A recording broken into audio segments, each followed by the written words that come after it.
hate to define myself in terms of boxes because I'm very hybrid, very multiple. But if somebody asks, like, okay, who are you? Mm-hmm. I would say in terms of my path is education, and it's a very arts-based education. And I would also add the places where I became who I am. So becoming is very, very important. So I was born in Canada, I was raised in India. I did my PhD in Australia, and I do all my film work in Portugal. And now I want to go to Australia because it sounds like a place We that, can travel around the world a little and I bit want to go to here. Portugal I and I want to go to Australia because I need to find myself.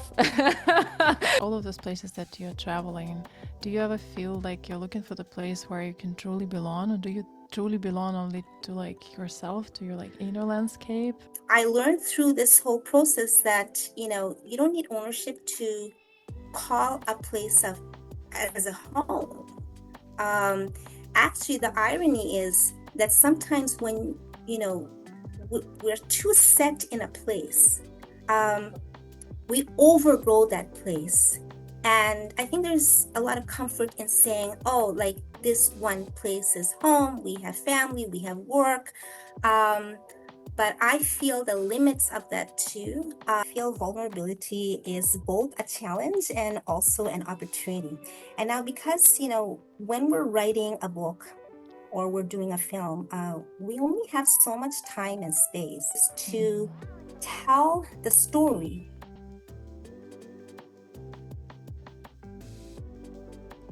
Thank you so much for being here. First, I want to shortly talk to our audience and ask them and say, please subscribe, because then we can continue inviting gorgeous, creatives, amazing human beings that are really changing the film world, like Dr. Samita Nandy.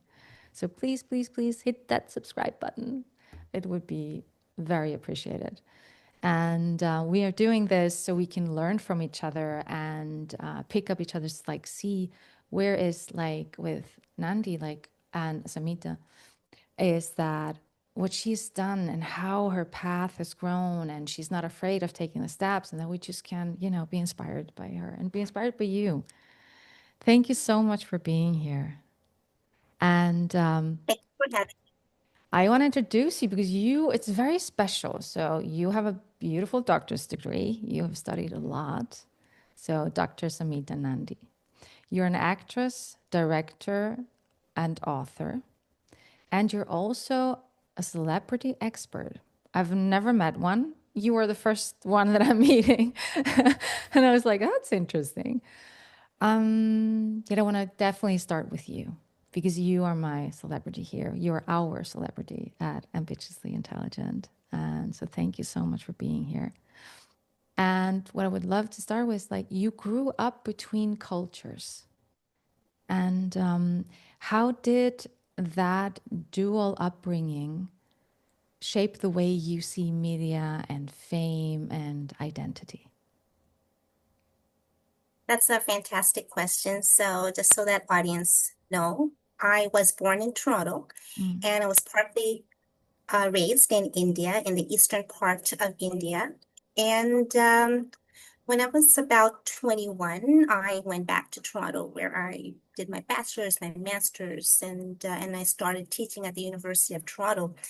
Um, I believe that I have developed a very multicultural point of view when it comes to arts and education. And it's very different from the kind of multiculturalism that Canada wants to support. I would say that it has broadened my sense of multiculturalism, what's plural, broadened beyond the country I was born in, which is Canada, and the country where I was raised, which is India. So, what happened was when it came to my PhD, I went to Australia and I was there for 7 years approximately. And what I sensed was how sacred and beautiful and wild that land was. Australia is just, this very open space where an individual can become who they're meant to, as opposed to, having predetermined identities in the countries that they're born in or in the families that they're with. So a lot of times, when we grow up in certain countries and families, and we go to school and college, um, and then go to work, we have predetermined identities set for us. And when it came to being in different, I won't say culture, it's more than that. I would say like in all these different geographical places. Later on, I was in Portugal, also off and on for 7 years. I still go back. All of my film work is there. Um, Portugal is where I became an artist, whereas Australia is where I became an academic. So that's where I did my PhD. And I felt the kind of arts-based education that I wanted. It wasn't necessarily complete in Canada or US, where I did a number of conferences and publications during my postdoctoral phase of my life. And I really liked to see applied research. That's what I would call it, applied, like put the research in practice. And towards the end of my postdoctoral phase of life, one of the conclusions that I had was the essence of aesthetic communication and how significant visual vocabulary is. But that's really specific to, every different artist. It's not like what Hollywood would prescribe or what Bollywood would prescribe, just to go back to the film industry. I think it's very important for each artist to know who they are in terms of their mind, body, spirit. We all have a very different makeup. And so when I moved to Portugal, I found another different space. And I would say Europe in general, but there's something beautiful, very laid back about Portugal. And I started to learn more about its history and culture, how it overlaps with a lot of the places that I was in, particularly in India. India has a colonialist history from the Portugal colonialists and also the British colonialists. So I started to see a lot of overlaps. To answer your question, which has been also published in one of my journal articles, I started to identify hybrid spaces, these in-between spaces, the overlaps, and more importantly, to see culture as less as ethnic. For me, culture is less ethnic. It's more about, what sociology has trained us. It's more as a system of meanings. Of course, collectively, that's what we share, but it's also very specific to the individual. So I think that's very important for artists and filmmakers to know who they are and what kind of systems of meanings, ritualistic practices do they want to pass down those meanings symbolically, which is what culture is. What I want to ask you then is because you said knowing who we are, and now I want to go to Australia because it sounds like a place We that, can travel around the world a little and I bit want to go to more. Portugal and I want to go to Australia because I need to find myself. No, I'm constantly working on that. But who are you now? Because you said you find yourself, know who you are. That's what, who are you? Who am I? I think as artists, it's good to know our story. I think, this is something that every artist, every creative person is equipped with to tell their story. And that story is evolving all the time. So who am I? I mean, it's always evolving, it's always developing. Yeah. But essentially, I would say that I resonate with the performing arts. I am a working actor and dancer, and of course, I travel. My path is education. So if I were to really, I hate to define myself in terms of boxes because I'm very hybrid, very multiple. But if somebody asked, like, okay, who are you? Mm-hmm. I would say in terms of my path is education, and it's a very arts-based education. I'm very holistic when it comes to my practices, my understanding. And I know this sounds really broad. I would also add the places where I became who I am. So becoming is very, very important. Oh, So, beautiful. when people ask me, you know, where are you from? So that's part of the identity, like, okay, who are you? Um, where are you from? I got that question just before walking in here. Uh, and I always say in terms of the places which, answer that people are looking for. But I feel just like in the arts, when you're doing acting, you're doing filmmaking, and you're essentially telling a story, it's layered. Mm, Um, so it's nice to break down and see yourself and others as layers. mm, So, I like giving, honesty, authenticity. That's the best gift that I could give anybody. So instead of using just one word or, a couple of words to define myself, I would say in terms of the places I've been in. So I was born in Canada, I was raised in India. I did my PhD in Australia, and I do all my film work in Portugal. That's on top of all the travels that I do. And I just came back from Cyprus, and I always see the overlaps. So, yeah, I guess at the end of the day, I am an educator, I'm an artist, I'm a traveler. And yeah, these are the places that I come from. beautiful open soul. I love it. Becoming. I'm taking that with Yeah. me. I am becoming. And who are you? I love it. Wow, that feels truly special. And let's pick up on one of the layers, your artistic soul. You're an artist at heart. And that was something that, from my understanding, is not only your path, but also your mother's. But that was path that was denied to her, or she couldn't follow on that track. So what I'm wondering is, when you chose this path yourself, did you ever feel that you were also kind continuing something for your mother, that your mother couldn't complete herself? Did you feel that sort of belonging from her? Yes, that's very, very important to me.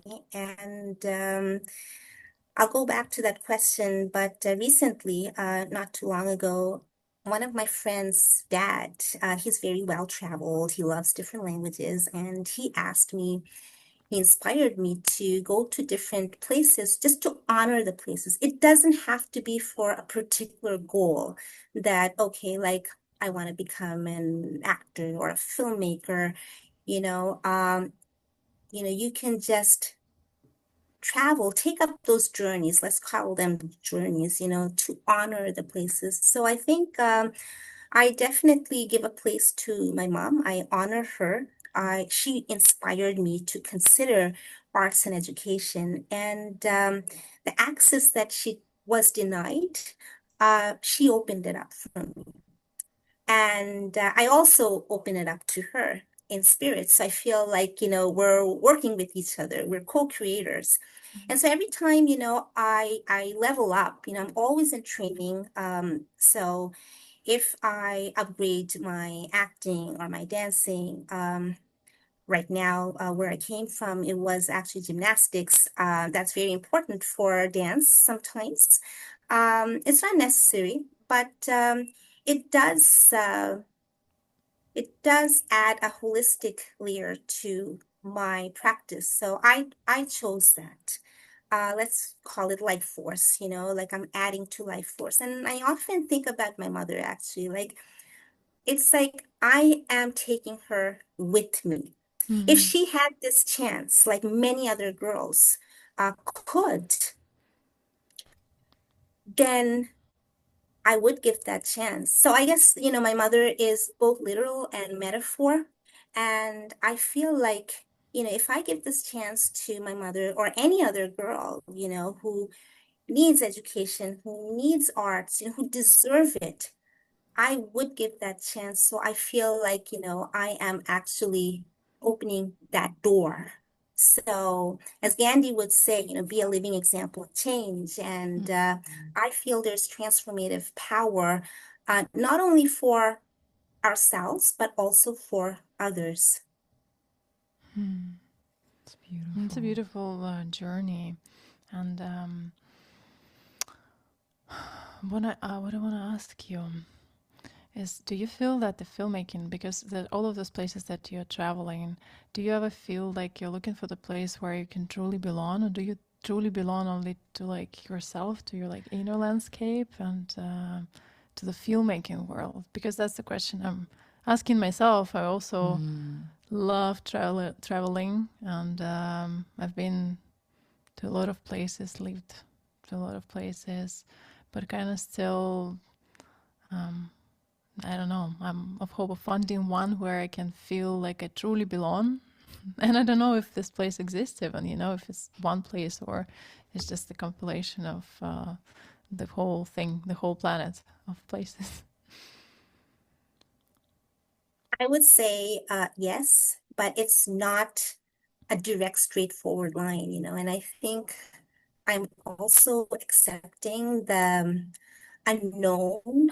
And I think it's part of arts also, to show the unseen and to operate in the unknown. So I'm embracing that more and more, the uncertainty, but I do have the answer. And I would say it's Portugal. I feel like it was meant to be. When I first landed there, I felt like I knew this place from a long time ago. It's like an ancient knowing that I had right away. A lot of people who love Portugal, particularly Lisbon, where I met my cast and crew, they all found that place. Now, of course, to make that, a permanent home, it has its own journey. Um, and we bought a place, and we have been, part of this place for so long for many different reasons. Like we recently just shifted our base to Canada. We do have a base in India, but I do not feel that you need ownership to call a place a home. And of course, it is challenging, when you don't have a physical base 24 hours, because now I'm more like doing short-term rentals, nonstop in Portugal. I'm in the process of actually resurrecting my full-time residency there, for many different reasons. Artists and entrepreneurs, they do have to travel, they have to shift their base. Sometimes they have more than one or two or three homes. You're gonna, hear stories from a lot of actors. They're very, very actually quite nomadic. Um, but I learned through this whole process that, you don't need ownership to call a place of as a home. Um, Actually, the irony is that sometimes when, we're too set in a place, um, we overgrow that place. And I think there's a lot of comfort in saying, oh, like this one place is home, we have family, we have work. Um, but I feel the limits of that too. So I unsettle that. And I feel the more we can unsettle the sense of, I would say this permanent base of home, unsettle, traditional cultures, unsettle anything, it actually opens up more doors. Um, so that's why, like, I really advocate for traveling, but it's not mandatory. I feel like it was part of my path to do that. But to answer your question, yes, I have found what I would call home, and I would say that's Portugal. Oh, let's all, I don't know, let's all travel. Guys, let's just go now and travel. To Portugal. You know what we're going to do? We're going to have Ambitiously Intelligent on a plane. That's nice. That's a good And idea. just start interviewing everyone there, like, where are we flying now? Portugal. I think that would be amazing. I think I had an amazing idea now.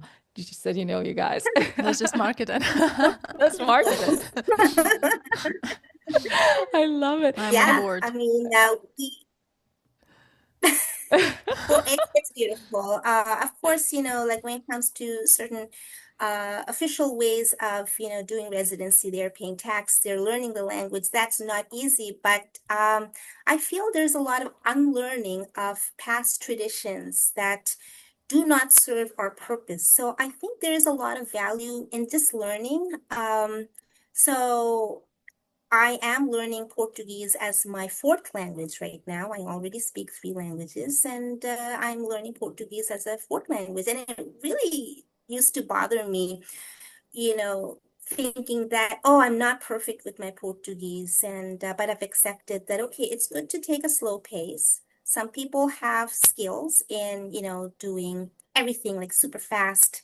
Um, I I do come with a lot of responsibilities, for my education, for my research, and learning different languages. So it's okay. It's completely okay to let that be on its own journey. So yeah, I'm loving, learning language on top of, dance, and I do see the divinity in it also, like the Mm, bliss of it, and I've seen so many artists and just workers in general. When I see their devotion, they pour their devotion in what they serve and what they commit to, it becomes mm, heaven. yeah, So I'm absolutely in for this. So, and that's expressed through all the filmmaking and acting that I do. love it. I want to go into something where it's starting now. The sun is starting to kiss you. And it's really like, and I wanted to go into stars, celebrities, because I could see the sun is like going here, and now you have it a little bit here, and it's going a little bit. So just that you know, either you fully embrace it and you can go straight into the light, we love it, or as I said, just go a little bit back because then we see. But the sun wants you. The sun is really like, hi.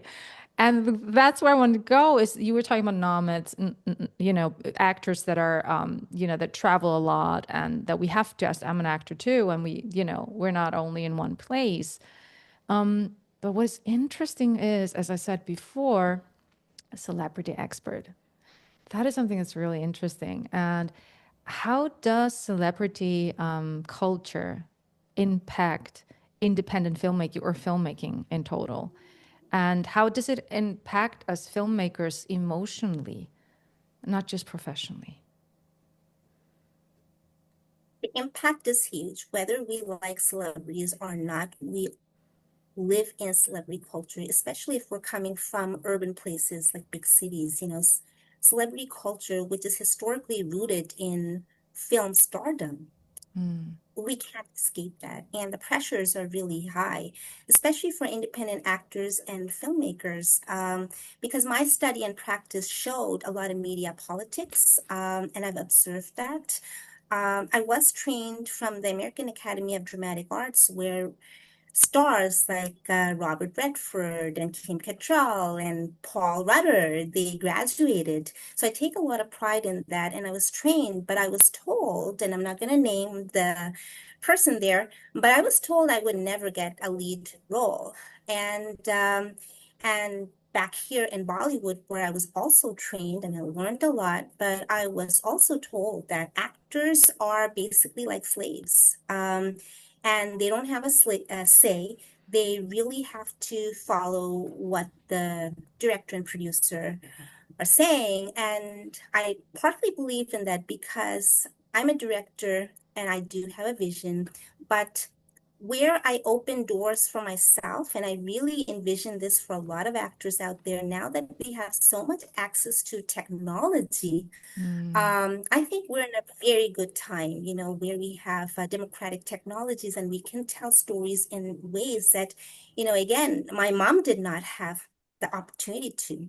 So I have become a filmmaker through the process of acting. I was developing my show reel. My show reel turned into a short film. And when I put the short film together, it turned out to be 40 minutes. And so I thought there's room for education here. There's room for storytelling. And I pushed the boundaries to a feature film, which is now in the final stage of post-production. It's an hour and a half. I do play the lead role there because I take responsibility of the story that I have told. And it's authentic. Um, at the same time, I've co-created that story. So I wanted to give opportunities to the cast and crew that they may not receive. The most important thing was space and also to make sure that, they're on board, so I co-create. So I am actually one of the few independent filmmakers that's pushing the generic boundary of Hollywood and Bollywood. Um, so I take a lot of pride, and I'm also very grateful for that opportunity to push the generic boundaries. I think that a lot of the, traditions that we have, especially from, these bigger film industries that create star system, they are outdated. Because if you look at the representations of stars and what actors are expected to be, in my mind, they're outdated. It's all about like, chasing that, old school model. And, it's rooted, historically, it's rooted in ableism and lookism. It's how you look, how you appear, how strong your nerves have to be really, because, if you are looking for a producer, for example, and how much investment they're going to make, well, overall, I'm not saying this is, the case with all producers, but so far I've seen that, everybody's chasing that,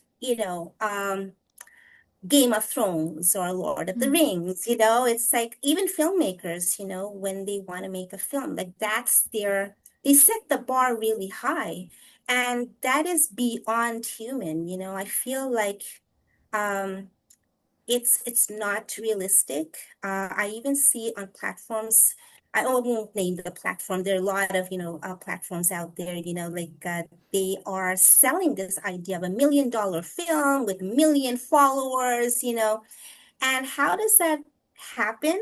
And what kind of actors on one hand and fans on the other hand are you trying to attract, so I feel like this is very outdated, and the most important thing is community, essentially. There's nothing wrong with having more and more audience, but at the baseline for me is community.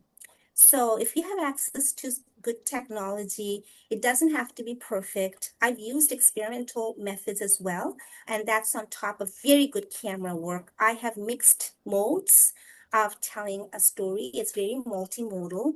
But the more important thing is the authenticity and the kind of community that you want to build and what kind of values you want to pass on. And so that is beautiful. Thank you. And that is exactly what we believe. It's like, it's the community. It is creating. We have so much today in our hands that we just can control and create with other beautiful human beings. As in what we say with our audience is like, take the steps, start before you're ready, start creating. Like you did. You started with your show reel and it's now a feature film. How does that, like with the celebrities, what exactly does it mean to be a celebrity expert? Like I really don't know. I mean, because you would always one would have the image of like, yeah, somebody that knows the I don't know, the gossip or something. But I know that is not you. You're not there. So what exactly is it that it involves, like that title? What does it involve? Well, I know how celebrities are constructed and distributed and received in different media networks. And I also know because of that, the gaps in the media. And so I think we have opportunities to bridge those gaps. So, of course, there's a wealth of knowledge. I learned the narrative devices. I learned how celebrities are represented and understood and how they're applied and what makes them unique as an artist. But that's more the persona branding of the artist. But it's not limited to celebrities.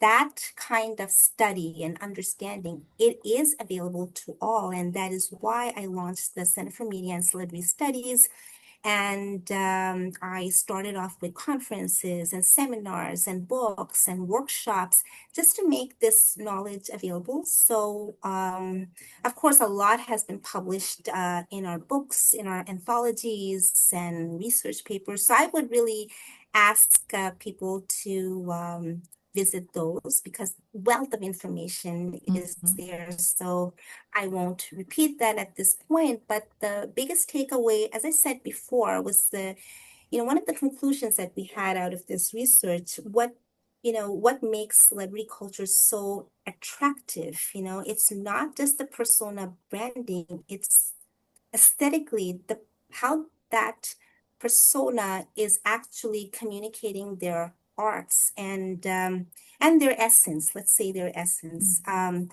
it's really, if you look at the celebrity, how they're constructed, and if we apply that to, everyday working artists, it's really about, behind and behind the scenes, or,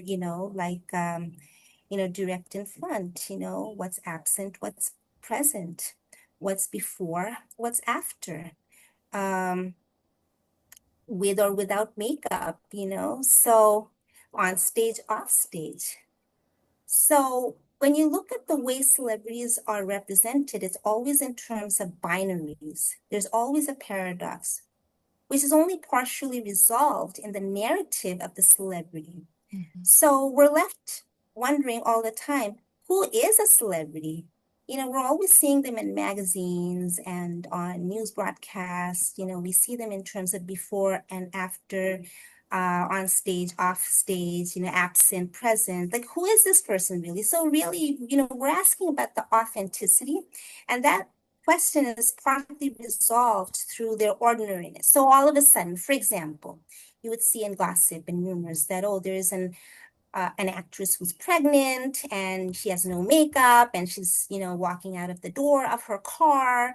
And then people are like, okay, we can resonate with that person. And so it's really authenticity, what people are looking for, and in a visual format. So all those photographs, in glossy magazines, or now we have the internet. So it's very, very visual. It's not always in terms of words. And this knowledge can be applied to any creative person, any working actor, but you have to know your own style. If you're creating a persona brand as an actor or filmmaker, what is your style? We know in celebrity culture, the layers in which their narrative is constructed, and it's a very standardized narrative. But all the binaries we see, all the layers, let's call them layers, how can you apply that to your own self and how you get there? I think that's the biggest takeaway, and what an actor and filmmaker can learn in celebrity culture. Instead of chasing other stars, like, how can you see, the uniqueness of your own star, and how do you present that? And that's a whole riddle to solve for oneself. It is. That's for sure. And it becomes fun. It's a whole puzzle. It really is. To figure out. Continue down that path, talking about authenticity and, self-exploration. Obviously, you have to know yourself before you, or, the person who is constructing the persona of you as a celebrity should know you. I want to talk about your film. It's an out of fiction. That is something that you constructed out of your own autobiography. What I ask you is, when you sit down to write something like this, because that can turn to be very vulnerable. I'm talking right now as a writer-director myself, and sometimes when I write things, I don't really think about my boundaries, emotional boundaries, and overstep them. And then vulnerability comes into into the play, and that can turn out to be sometimes very painful, especially if you're like producing something that is your own lived-in experience and not fully processed. What I'm wondering is, how do you determine, do you have like some sort of process to determine what to put out there and what to like keep to yourself and to stay authentic? Because that's kind of the choice that we all making when we are writing out of our own experience. How do you process that? That's a really good question. I feel vulnerability is both a challenge and also an opportunity. And now, because, when we're writing a book or we're doing a film, we only have so much time and space. So, out of necessity, for example, if a feature film is an hour and a half, what's even tougher if it's a short film, the way I started, that was even shorter. So we only have very limited time and space to tell the story.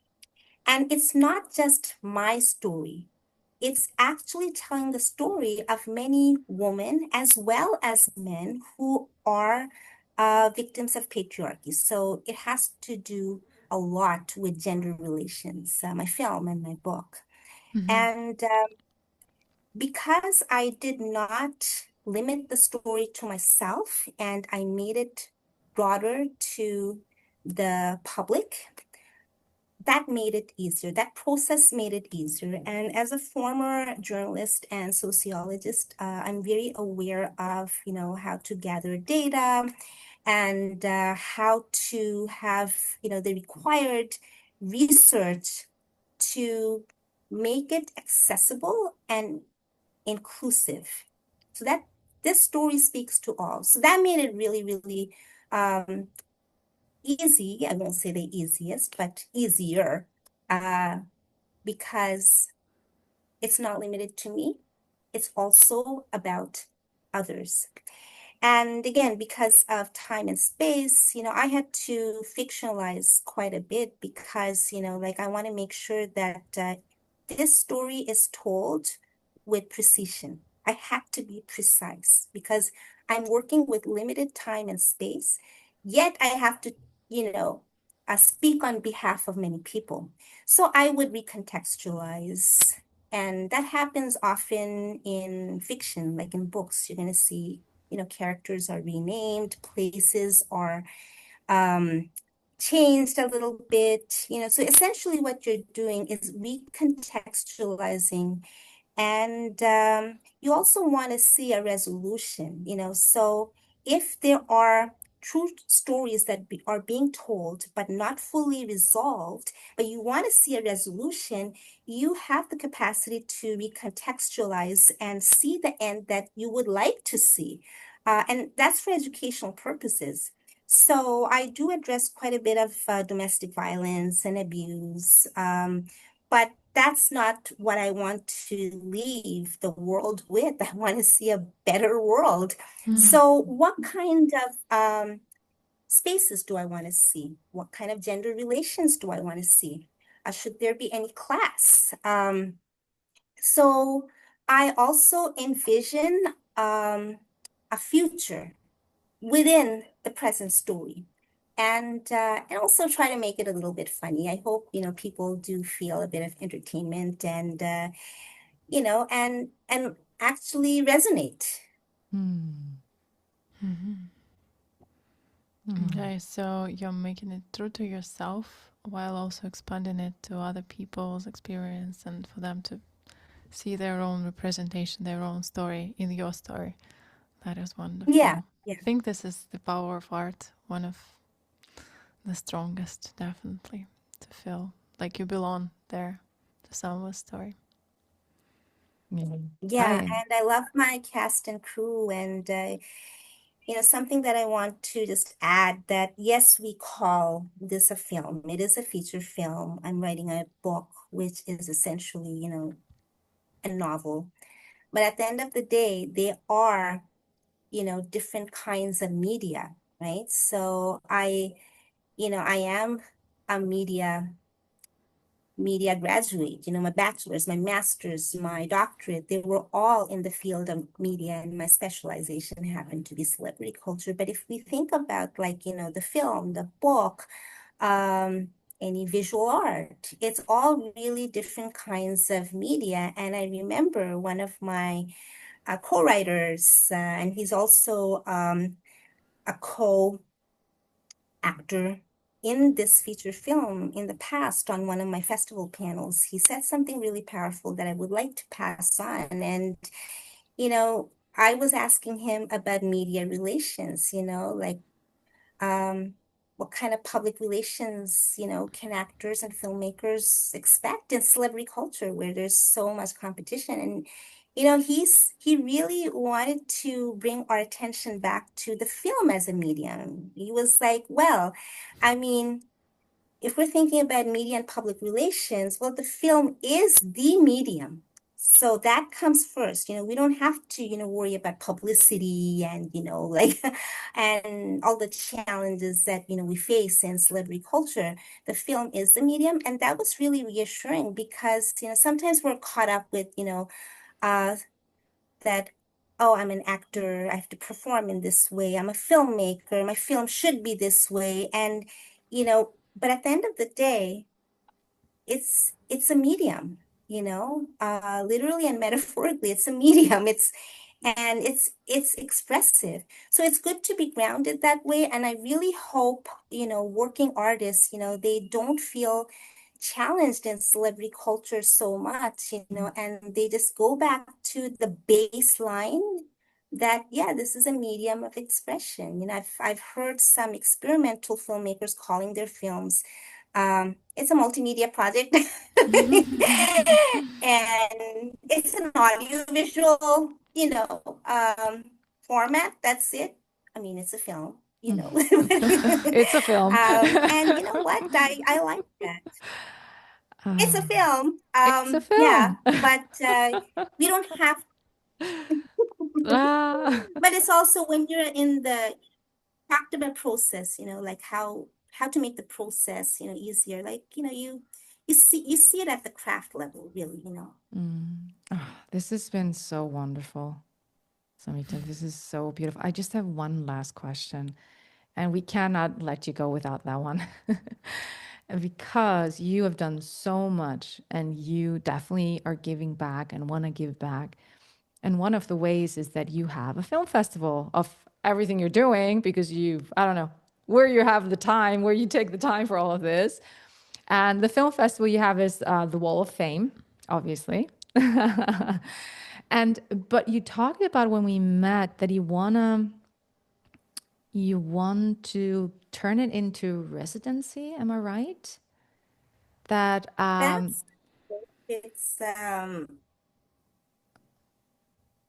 I want artists to not only showcase their work, um, and I'm very, very supportive of short films, like I have a very good history of doing short films and I love short films. But I also loved the process of putting together shorts or expanding your short as a feature film. I learned a lot, and I feel that the film festival does not allow any additional time to talk about it. And I get so many questions on, okay, like how to do a short film, how to do a feature film, how to be a female director, what it is like to be a woman directing, and how do you get funding, and I mean, I have destabilized and unsettled so much and pushed the generic boundaries